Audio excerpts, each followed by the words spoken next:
Hi, for those of you that don't know me, my name is Adrienne Simeone, and I am the founder of the Mama Bear Effect, which is a 501c3 nonprofit organization that I created about 6 years ago to work on the prevention of child abuse, specifically child sexual abuse, because that is an issue that requires a lot of education in order to prevent. So I'm here with you today because April is Child Abuse Prevention Month, which is a really exciting time for us because it's an opportunity to encourage all people across the country and around the world to take some time to raise awareness for this issue and also learn about prevention, because that's what we're really here for. I hear a lot of times people say, well, awareness is great, but how does that really help prevent child abuse? I want to know what I can do to get involved and to actually make a difference. And that's a great question, and that it was actually the question that was burning in my mind when I first started this organization was, what can I do as a person to help protect children? And when I became a parent about almost 10 years ago now, it was something that changed my life in terms of when you see this innocent little person and you are their protector, you're their only person that's really helping keep them alive. What about the children that don't have that person that's like a mama bear for kids? That's why we call ourselves the Mama Bear Effect, is because we want all people to feel like protectors of children, whether they're our children or not our children. So when we see stories in the news or we're reading something online about a child that has been treated terribly, that has been neglected, it hurts. And we feel very powerless because in most situations, these kids are abused within their home. So how can we protect them if they're in a situation where the people who are supposed to be their voice, that are supposed to be their protectors, are abusing them or enabling the abuse or simply neglecting the situation? They might not know what's going on, but they're not really invested in making sure that their children are safe.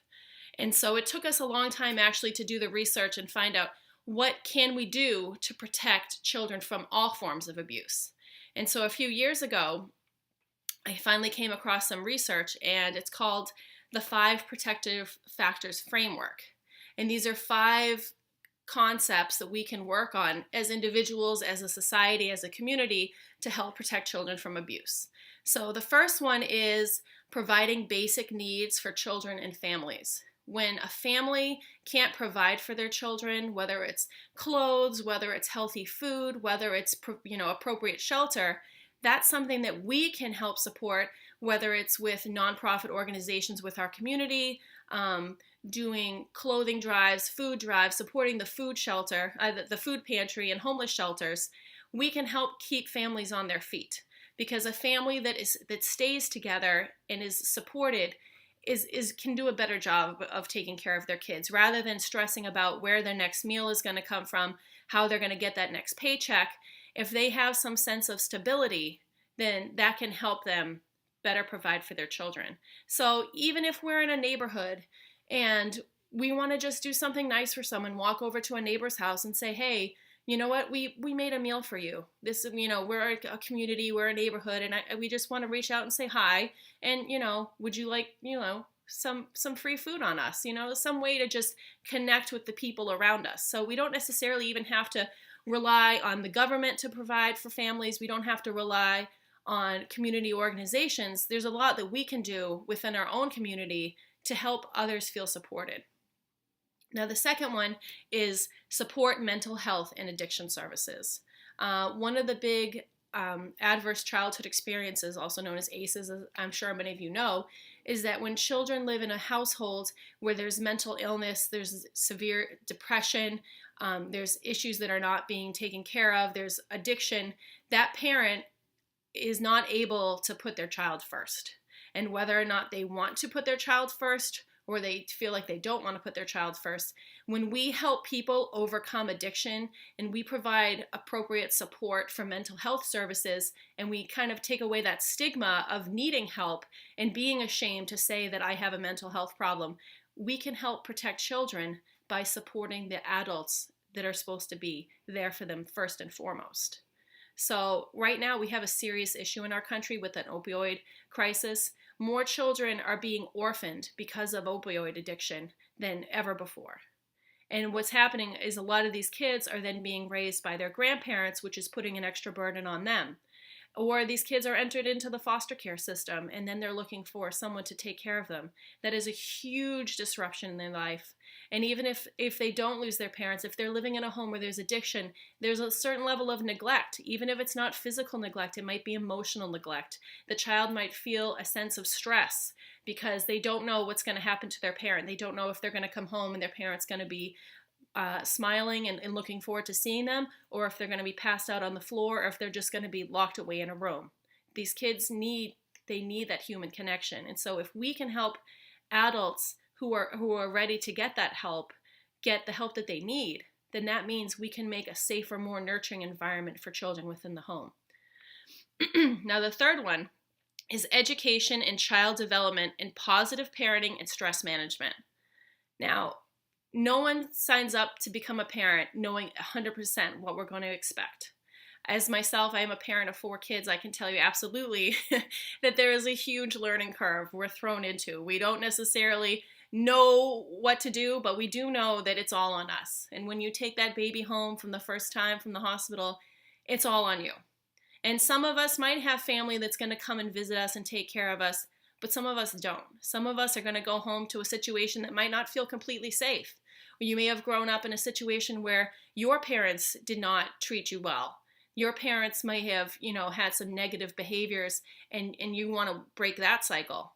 And so there are resources, especially like within our own community. I know there are resources for parenting classes where you can talk about what it was like growing up and how you would like it to be for your kids. So that's something that we can do on a level to help other people, is promote those programs within our communities. A lot of times they're run by an organization that doesn't have a lot of resources. So what happens is the families that go in there for those programs have already been approached by the police because of a complaint of neglect or abuse, that something has already been identified. Well, what if we can help people become better parents before that happens? What if we can support people in raising awareness for what positive parenting looks like, so that we don't have to try so hard to break that cycle on our own? Now, the fourth one is improving community connections to reduce isolation and build relationships. I think for myself as a parent, one of the most important things is having other parent friends.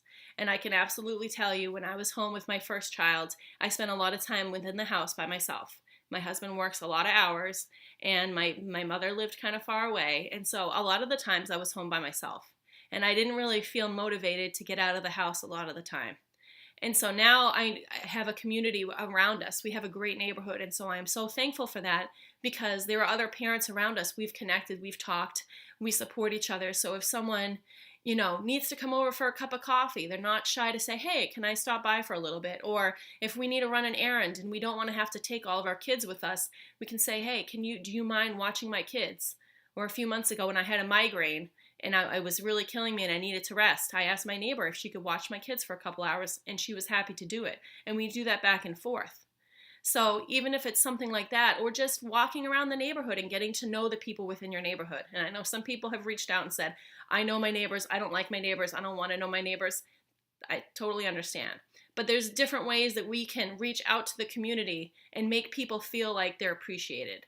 Whether even if it's an elderly person, asking them over for a cup of tea, or, encouraging your neighbors to just go for a walk around the block together. There are little things that we can do to make people feel more connected to one another. And that is such an important thing. It doesn't cost any money. It doesn't have to be an investment of money to help make children and families feel more connected. And I think that's a really amazing thing that we can do, and we can all feel empowered. Because that's kind of one of the things that has happened in our society, is that we've become so disconnected.